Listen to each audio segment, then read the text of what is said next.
இயேசுவில் பிரியமான என் அன்பு சகோதர சகோதரிகளே, ஒரு முறை ஒரு துறவியானவர் கடுமையான தவம் புரிகின்றார். அந்த தவத்தின் உச்சகட்டமானது எந்த உணவும் உண்பதுமில்லை. ஆதவன் உதைக்கும் முன்பே அவனுடைய எல்லா நிலைகளிலுமே தூய்மைப்படுத்தி கொண்டும் ஆகாரத்தையும் தண்ணீரையும் குடிக்காமல் தன்னுடைய தவத்தை கடுமையான நிலையிலே அந்த துறவியானவர் மேற்கொண்டிருந்தார். எப்படிப்பட்ட அந்த தவமானது இருக்கின்றது என்றால், பகலிலும் விண்மீன் தெரியக்கூடிய அளவுக்கு அவருடைய தவம் இருந்தது. ஒவ்வொரு நாளுமே அவர் தவத்தை மேற்கொண்டு விட்டு அந்த பகலிலேயே அந்த விண்மீனை கண்டுவிட்டு அவர் வீடு திரும்புவார். அதேபோல் ஒரு முறை அவர் அந்த மலை உச்சிக்கு செல்வதற்கான வழியிலே அவர் சென்று கொண்டிருந்தார். சென்று கொண்டிருக்கின்ற பொழுது அவருக்கு கொஞ்சம் சோர்வடைகின்றது. உடல் கொஞ்சம் இளைப்பாற இடம் தேடுகின்றது. அப்பொழுது ஒரு மரத்தின் அடியிலே அந்த துறவியானவர் ஓய்வெடுத்து கொண்டிருக்கின்றார். அடுத்த அடி எடுத்து வைப்பதற்கான ஒரு தெம்பும் அடுத்த அடி எடுத்து வைப்பதற்கான ஒரு வலிமை அவரிடம் குறைந்து கொண்டே இருந்தது. அப்பொழுது அங்கு ஆடு மேய்த்து கொண்டிருந்த ஒரு சிறுவன் அவரை பார்த்து தண்ணீரை எடுத்து கொண்டு வந்து அந்த துறவியிடம் கொடுத்தார். அந்த துறவியோ, வேண்டாம், எனக்கு தண்ணீர் வேண்டாம், நான் கடும் தவம் புரிந்து கொண்டிருக்கின்றேன், நான் விரதங்கள் கொண்டிருக்கின்றேன், நான் தண்ணீர் குடிக்க மாட்டேன் என்று அந்த ஆடு மேய்க்கின்றவன் சிறுவனை பார்த்து அந்த துறவி இவ்வாறாக கூறினார்.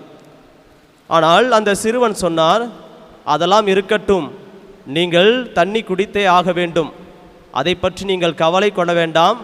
ஏனென்றால் நீங்கள் சோர்வுற்றிருக்கிறீர்கள்.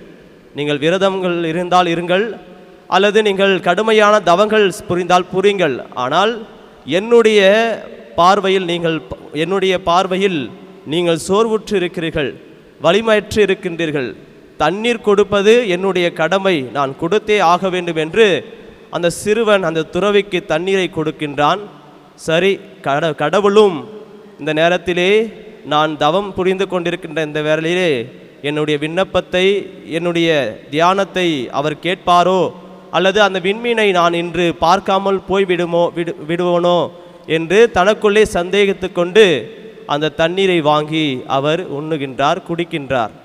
குடித்த பிறகு அந்த துறவியானவர் மெல்ல நடந்து செல்கின்றார். மலையை உச்சியை நோக்கி செல்கின்றார். உச்சியை சென்றவுடனே தலையை குனிந்தவாறே சென்றார். கடவுள் நமக்கு அந்த விண்மீனை காட்ட மாட்டார் என்று. ஆனால் அந்த மலை உச்சியிலே சென்று அவர் தவம் புரிகின்றார். தவம் புரிந்து தன்னுடைய தலையை உயர்த்தி பார்க்கின்ற பொழுது 2 விண்மீன்களை அங்கே பார்க்கின்றார். அந்த 2 விண்மீன்கள் பார்த்தவுடனே அவருக்கு இரட்டிப்பான மகிழ்ச்சியை அங்கு அவருக்கு ஆண்டவர் கொடுத்திருப்பதை பார்க்க முடிகிறது. ஒன்று, அவர் செய்த தவத்தின் ஜபத்தின் வழியாக அவருக்கு வெளிப்படுத்தப்பட்ட அந்த விண்மீன். இரண்டாவதாக அந்த சிறுவன் வழியாக அந்த உதவி புரிதது, அதாவது அந்த உபசரிப்பு, தண்ணீர் கொடுத்தது. தவிப்பில் இருப்பவர்களுக்கு, தாகம் எடுக்கின்றவர்களுக்கு தண்ணீர் கொடுக்க வேண்டும் என்ற அந்த நிலையிலே அந்த உபசரிப்பின் வழியாக இன்னொரு விண்மீனும் அந்த இடத்தில் உதித்திருப்பதை பார்த்து அந்த துறவி மகிழ்ச்சி அடைந்தார். கடவுளுடைய சந்திப்பு இப்படி இரட்டிப்பான மகிழ்ச்சியாக வெளிப்படுத்தக்கூடிய நிலையிலே அங்கு 2 விண்மீன்களை பார்த்து அந்த துறவியானவர் மகிழ்ந்து தன்னுடைய வாழ்க்கையை இன்னும் தொடர்ந்து இருப்பதை பார்க்க முடிகின்றது. சகோதர சகோதரிகளே, இந்த துறவியுடைய வாழ்விலும் அந்த சிறுவனுடைய வாழ்விலும் இது ஒரு கதையாக இருந்தாலும் அதனுடைய பண்பும் அதனுடைய சார அம்சமும் ஜபமும் மற்றும் அதன் உதவியாக இருக்கின்ற உபசரிப்பும் இந்த நிலையிலே பார்க்க முடிகிறது. ஆண்டவருடைய சந்திப்பு பல்வேறு நிலைகளிலே மனிதனுடைய வாழ்க்கையிலே மாற்றத்தையும் புரட்டி போடுகின்ற நிலையிலே எல்லா வாழ்க்கையையும் சந்திக்கக்கூடிய சவால்களில் இறைவனை நாம் பல நிலைகளிலே சந்திக்கின்றோம். அந்த சந்திப்பானது எப்படிப்பட்ட சந்திப்பாக இருக்கின்றது? ஒரு சில சந்திப்புகள் எல்லாம் நமக்கு அது யதார்த்தமான ஒரு சந்திப்பாக இருக்கின்றது. அதிர்ச்சியை தரக்கூடிய சந்திப்பாக இருக்கின்றது. அப்படிப்பட்ட சூழ்நிலையிலே நம்முடைய வாழ்க்கைக்கான யதார்த்தமான நிலைகளே சாதாரண சந்திப்பாக அமைகின்றது, சந்தைவெளி சந்திப்பாக இருக்கின்றது, சமாதான சந்திப்பாக இருக்கின்றது, சதிகார சந்திப்பாக இருக்கின்றது மற்றும் சரித்திரம் படைக்கின்ற ஒரு சந்திப்பாக இருக்கின்றது. சாதாரண சந்திப்பு ஒரு மனிதரை நாம் பார்க்கின்ற பொழுது புன்முறுவலோடு பார்த்து அதை கடந்து விட்டு செல்கின்றோம். அல்லது கல்லூரிகளிலோ பள்ளிகளிலோ படித்துவிட்டு நாம் வீடு திரும்புகின்ற பொழுதும் மற்றும் மீண்டும் சந்திக்கின்ற பொழுதும் அல்லது அலுவலகங்களில் சந்திக்கின்ற பொழுதும் இது தொடர்ந்து ஒரு சந்திப்பாக சாதாரணமான யதார்த்தமான ஒரு சந்திப்பாக இருப்பதை பார்க்க முடிகின்றது. அதேபோல் சந்தை வெளிகளில் சந்திக்கின்ற ஒரு சந்திப்பானது கொடுக்கலும் வாங்கலும் பொருட்களை விற்று அதை எடுப்பதற்கான ஒரு சந்திப்பாக இருக்கின்றது. இந்த சந்திப்பின் வழியாக அவர்கள் தங்களுக்குரிய அந்த பொருட்கள் வழியாக அந்த உறவை வளர்த்து கொள்ளக்கூடிய ஒரு சந்திப்பாக இருப்பதை பார்க்க முடிகிறது. அதேபோல் சமாதான சந்திப்பு என்று சொல்கின்ற பொழுது மறைந்த முன்னாள் திருத்தந்தை 2ஆம் ஜான் பாலும் நம்முடைய புனித அன்னை தெரேசாவும் அடிக்கடி அவர்கள் நாடுகளுக்கு சென்று தங்களுடைய இருவரும் சென்று அங்கிருக்கின்ற மக்களுக்கும் மற்றும் அதிகாரிகளும் சந்தித்து சமாதானத்தை தெரிவிக்கக்கூடிய நிலையிலே அவர்கள் ஒரு கருவியாக இருந்திருக்கின்றார்கள். இப்படி அந்த புனித 2ஆம் ஜான் பாலும் புனித அன்னை தெரேசாவும் அவருடைய அந்த 2 பேருடைய சந்திப்பும் சமாதான சந்திப்பாக இருந்து பிறரையும் சமாதானப்படுத்தக்கூடிய ஒரு சந்திப்பாக அது மாற்றக்கூடியதாக இருப்பதை பார்க்க முடிகின்றது. அதேபோல் சதிகார சந்திப்பு என்று சொல்கின்ற பொழுது உலக போர்கள் மற்றும் சண்டை சச்சரவுகள் நடக்கின்ற பொழுதும், ஏன் உலகப் போர்கள் நம்முடைய குடும்பங்களிலும் நம்முடைய அண்டை வீட்டாரும் நடக்கின்ற அந்த சண்டை சச்சரவுகளும் சதிகார சந்திப்புகளாகவும் இருக்கின்றது. ஒருவரை சூழ்ச்சி செய்வதற்கு எப்படிலாம் அவர்களை சதி செய்து அவர்களை வீழ்த்தலாம் என்ற ஒரு சந்திப்பாக இது சதிகார சந்திப்பாக இருப்பதை பார்க்க முடிகிறது. சரித்திர சந்திப்பு, இந்த சரித்திர சந்திப்பு என்பது ஒரு நாட்டு தலைவர் இன்னொரு நாட்டு தலைவரோடு சந்திக்கின்ற ஒரு சந்திப்பாக இருக்கின்றது. அதேபோல் இதனுடைய ஆழமான நிலையிலே இயேசு சிலுவை சுமந்து செல்கின்ற பொழுது அன்னை மரியாள் அவரை சந்தித்தார். அந்த சந்திப்பு ஒரு சரித்திரமான ஒரு சந்திப்பு, அவருடைய லட்சியத்தை நிறைவேற்றக்கூடிய ஒரு சந்திப்பாக இருப்பதை பார்க்க முடிகிறது.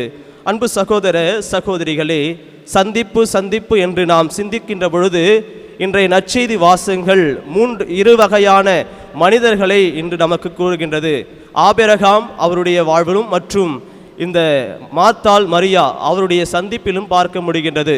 இந்த சந்திப்பின் வழியாக அவர்கள் இறை சந்திப்பை சந்திக்கக்கூடியவர்களாக இருக்கின்றார்கள்.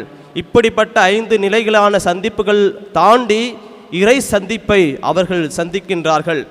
அதாவது முதல் வாசகத்திலே வாசிக்க கேட்டோம், ஆபிரகாம் அவர் அந்த மம்ரே என்ற பகுதியிலே அமர்ந்து கொண்டிருக்கின்றார்.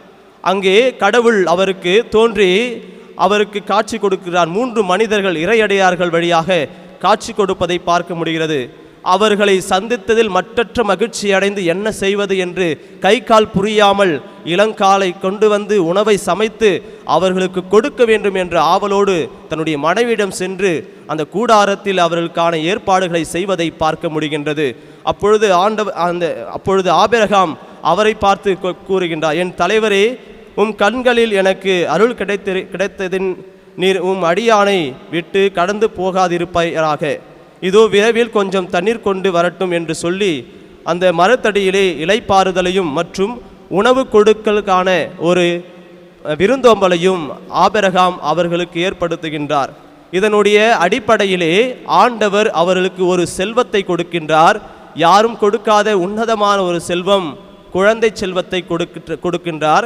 அந்த குழந்தை செல்வத்தின் வழியாக தலைமுறை செழிக்க வேண்டும் என்ற அந்த நிலையை ஆசீர்வாதமாக கொடுப்பதை பார்க்க முடிகிறது. இந்த சந்திப்பு ஒரு சரித்திரத்தின் சந்திப்பாக மாற்றி இறை சந்திப்பாக ஆபிரகாமும் கடவுளும் சந்திக்கின்றார்கள். இன்றைய நற்செய்தி வாசகத்திலே இயேசு ஒரு வீட்டிற்கு செல்கின்றார். அப்பொழுதெல்லாம் தொலைத்தொடர்பு குறைவாக இருப்பது. இப்பெல்லாம் வாட்ஸ்அப் ஃபோன் பண்ணி வாங்க சொல்லி அழைப்பு கொடுக்கிறோம். ஆனால் அப்பொழுதெல்லாம் அழைப்பு என்பது குறைவாக இருந்தது. ஒரு வீட்டிற்கு செல்ல வேண்டும் என்றால் திடீர் என்று சென்று அவர்களை சந்திக்கக்கூடியதாகத்தான் இருந்திருக்கும். அதே போல்தான் இயேசுவும் அந்த வீட்டிற்கு செல்கின்றார். அங்கு மார்த்தா மரியா என்ற 2 சகோதரிகள் இருக்கின்றார்கள். இவர்கள் லாசருடைய சகோதரிகள், இயேசுடைய நண்பராக இருந்தவர். இந்த மார்த்தா மரியா அவர்கள் இருவருடைய அந்த பணியிலும் அவருடைய சந்திப்பிலும் இயேசுவை எப்படி எதிர்கொள்கின்றார்கள், சந்திக்கின்றார்கள் என்பதை பார்க்க முடிகிறது. அவர் முன் அறிவிப்பு இல்லாமலே அந்த வீட்டிற்கு செல்கின்றார். அந்த சந்திப்பிலே அந்த வீட்டை சந்திக்கின்ற பொழுது அவர்களுக்கும் என்ன செய்வது என்று தெரியவில்லை. மார்த்தா பரபரப்பாக இருந்து பணிவிடை செய்கின்றார். மரியாவோ காலடியில் அமர்ந்து அவர் சொல்வதை கேட்டுக்கொண்டிருக்கின்றார். எது உயர்ந்தது, பணியா அல்லது அவர் அருகில் அமர்ந்து கேட்பதா என்ற விவாதம் அவர்களுக்குள்ளே ஓடிக்கொண்டிருந்தது. மார்த்தா இயேசுவை பார்த்து கேட்கின்றாள், இயேசுவே, மரியா எனக்கு உதவி செய்ய அனுப்பும், உமக்கு கவலை இல்லையா என்று கேட்கின்ற பொழுது இயேசு அவருக்குரிய பங்கை அவர் தேர்ந்து கொண்டார். அதாவது பணியிலும் சிறந்த பணி செவிசாய்ப்பது தான். இறைவார்த்தையை செவிசாய்த்து அது பணியாக்கக்கூடிய நிலையில் இருக்கக்கூடியதான் இந்த வாழ்வுக்கான சந்திப்பாக இருப்பதை பார்க்க முடிகிறது. ஆம் சகோதர சகோதரிகளே, மார்த்தா பணிவிடை புரிந்தார். அதுவும் முக்கியமான ஒரு நிலையிலாக இருக்கின்றது. ஏனென்றால் ஆண்டவரை வரவேற்க வேண்டும் என்றால் என்னுடைய பணி சிறந்த பணியாக இருக்க வேண்டும். அதேபோல் ஆண்டவரை சந்திக்க வேண்டும் என்றால் நான் அவர் அருகில் அமர வேண்டும். இப்படிப்பட்ட சூழ்நிலையிலே உறவுகள் மத்தியிலே நம்முடைய சந்திப்பு இப்படிப்பட்டதாக இருக்க வேண்டும். நாம் எந்த நிலையிலே சந்திக்கின்ற பொழுது நாம் பகிர்வு மனப்பான்மையோடு நாம் சந்திக்க வேண்டும். விருந்தோம்பலோடு நாம் சந்திக்க வேண்டும். சந்திப்பு என்கின்ற பொழுது உணவை பகிர்கின்ற பொழுது அங்கு உறவு பரிமாணம் அடைகின்றது. உணவை நாம் கொடுக்கின்ற பொழுது உறவு பரிமாணம் படுகின்றது என்பதை பார்க்க முடிகிறது. அதேபோல் நாம் பணிவிடையோடு நாம் கொடுக்கின்ற பொழுது அங்கு மகிழ்ச்சி இரட்டிப்பாக மாறுவதை பார்க்க முடிகிறது. இன்றைய கால சூழ்நிலையிலே மக்களை பார்த்து கேட்கின்ற பொழுது யாரை சந்திக்கிறீர்கள், எப்படி சந்திக்கிறீர்கள், என்ன நிலையில் சந்திக்கிறீர்கள், நல்ல சந்திப்பா அல்லது உங்கள் வாழ்க்கை விழுந்து போகின்ற சந்திப்பா என்று சொல்கின்ற பொழுதெல்லாம் சந்திப்பு கேள்விக்குரிய சந்திப்புகளாகத்தான் மாறுகிறது. அதை இறை சந்திப்பாக மாற்றக்கூடியதாக இருக்க வேண்டும் என்றால் கடவுள் அருகில் அமர வேண்டும், அவர் சொல்வதை கேட்க வேண்டும், அவர் சொல்வதை கேட்டு நான் பணிவிடை செய்ய வேண்டும் என்ற நிலையிலே நம்முடைய வாழ்க்கையை நகர்த்த வேண்டும். இப்படி நகர்த்துகின்ற பொழுது நான் பிஸி என்று சொல்கின்ற இந்த கலாச்சார இந்த நவீன உலகிலே நாம் அமைதியாக கடவுளுடைய குரலை கேட்கின்ற பொழுது இறைவன் நம்மை சந்திப்பார். நாம் சந்திக்கின்ற பொழுது அவர் நமக்கு ஏராளமான ஆசீர்வாதங்களை நமக்கு நிறைவாக தருவார் என்று இந்த தெய்வீக திருப்பலியிலே பக்தியோடு மன்றாடுவோம்.